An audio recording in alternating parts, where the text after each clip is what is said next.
Hello, people of the interwebs, and welcome to the Most Okayest channel.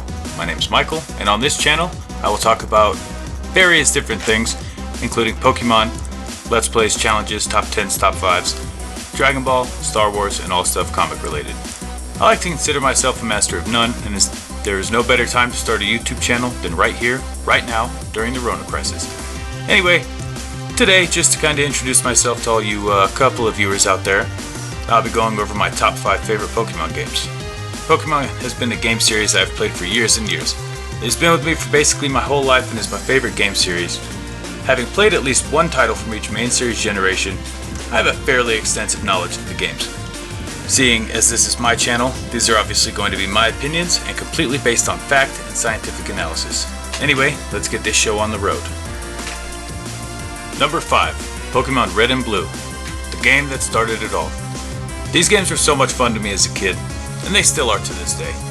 There's nothing I would have rather done than to play these games growing up. My cousins and I used to play them for hours and hours together, which is kind of what the point of the game was, which is to bring people together.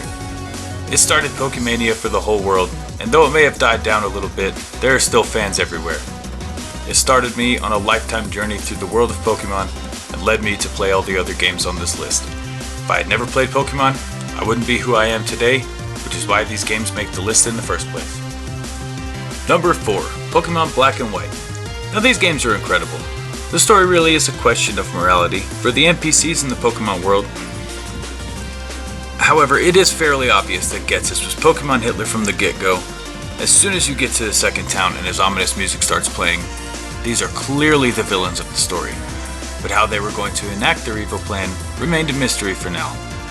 I really love the Unova region, and the games really took advantage of the DS's engine to make a hell of a Pokemon game. I actually played through Black a couple of months ago, and I forgot a lot about the story. Seeing the rival characters learn and grow throughout their journey and realizing maybe their goals aren't what they are meant to do was kind of a nice touch. It's the first time I believe that we see gym leaders more active in the story and acting as pseudo-mayors of their town. They care what goes on in their towns and what happens to the citizens of Unova. That scene at the end, when you're about to approach En's castle and the 7 sages corner you, you feel like you're about to have an exhausting stream of Pokemon battles, when all of a sudden, the music swells, all of the gym leaders show up. That was such a nice touch and an absolutely epic scene. Every time I play, I kind of imagine myself being in that situation and how I would feel were that to happen to me. People complain about the soft reboot feel of the game, but I didn't mind that too much. It was nice to see a new region with all new Pokemon without seeing Gyarados and Zubat everywhere. I could definitely still play this game and have a pretty good time with it, and that's why it makes this list. Number 3, Pokemon Emerald. Now Ruby and Sapphire were great. They were a lot of fun, but I always felt like something was missing. Team Aqua and Team Magma had an interesting dynamic that kept with the theme of the region being land and water, or red and blue if you really feel like that was the theme, and it certainly seemed like that. Them working against each other with you being caught in the middle of the whole debacle was an interesting new twist on a Pokemon game, especially if you had only played one of the Gen 3 games. The upgraded gym leader teams were also an added bonus, and it really made it feel like the gym leaders belonged there and weren't just tourists. Watson's team, for example, in Ruby and Sapphire is a Magnemite, Voltorb, and a Magneton. Excuse me, Mr. Watson, where's your Manectric? Oh, it's an Emerald? Got it. Thanks. Anyway, I just got sidetracked. At the climax of the story, Groudon and Kyogre start yelling at each other in the middle of Sootopolis City, with Groudon being at a clear disadvantage, sitting on a little island just barely bigger than himself. Steven and Wallace then tell you to go get Rayquaza, who's essentially a grumpy parent at this point, to go yell at them and tell them to settle down. I like to think they're all worried about Groudon getting wet. This squabble in Game Boy Advance graphics is incredible and really makes me feel like Pokemon peaked graphics-wise in the Gen 3 games. All these reasons and more are why Emerald is number 3. Number 2, Pokemon Heart Gold. Pokemon Silver was the second Pokemon game I ever got as a kid. I remember playing for hours and exploring a new region as well as the one I'd played in before. I couldn't imagine a better experience, and honestly, I felt as if Pokemon peaked in Gen 2, which initially I guess was the point. That is, until I saw the initial release trailer for Pokemon Heart Gold and Soul Silver. My younger brother had never played a Gen 2 game before, and I was explaining to him all the cool stuff you could do in the Johto region, how it felt so incredibly immersed in history, and how you get to travel to Kanto afterward. When it came out, we convinced our dad to take us to go get a copy.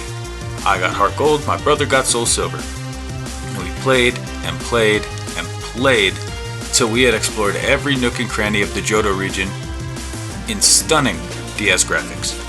We had an absolute blast, and even to this day, this is one of the only Pokemon games I can still play and never get bored. It just has such an RPG feel to it. You could really beat the gyms in any order you wanted to after Morty.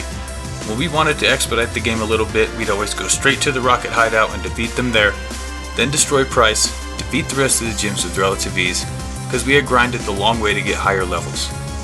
Seeing the Kanto region in DS graphics was really cool as well. To this day, I'm still learning secrets of this game. A few weeks ago I watched a video by M&J TV where he beat Heart Gold without catching any Pokemon, and he showed everyone a trick where you can get eggs with Wooper, Mareep, and Slugma in it if you enter the correct phrase based on your save file. If you haven't watched the video, definitely go check his channel out. He makes great content, and I'm definitely going to have to try that trick the next time I play Heart Gold. That is why this game is number 2. Number 1, Pokemon Platinum. This is by far my favorite Pokemon game of all time. I know, how original. Everyone likes Platinum. But like I said at the beginning of my video, these are my opinions and they are based on fact. This is the game that got me back into Pokemon. Actually, that's not really true. I guess it's Gen 4. Pearl was the game that got me back into Pokemon, but I can absolutely never play that game again after playing Platinum. It's so slow, and the story at the end with Cyrus makes absolutely no sense, with him only using one of the 2 legendaries. The story in Platinum is much more immersive. They let in evolutions of new Pokemon. The Pokedex expanded. The Distortion World is by far the best thing ever put into a Pokemon game, and the lore behind the Sinnoh region is so awesome.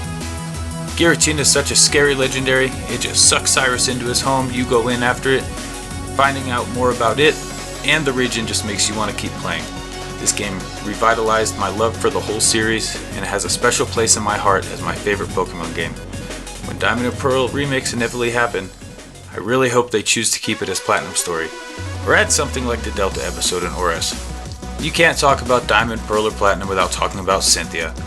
She's by far the best champion ever. Her team is well balanced and diverse. It really makes you feel like she didn't change her team from the team she used when she journeyed as a Pokemon trainer herself. I still worry every time I play the game that her Garchomp and the rest of her incredibly diverse team is just gonna wipe the floor with me. Infernape and Staraptor might just be my 2 favorite Pokemon of all time, and that is why this might just be my favorite video game of all time, not just favorite Pokemon game. Well, that was it, everybody. The list of my favorite Pokemon games of all time. Let me know what you guys think. Leave a like and comment. Don't forget to subscribe for content featuring a load of different things. I'll have new videos every week-ish. Let me know what you want to see. Have a great day, everybody, and don't catch the Rona.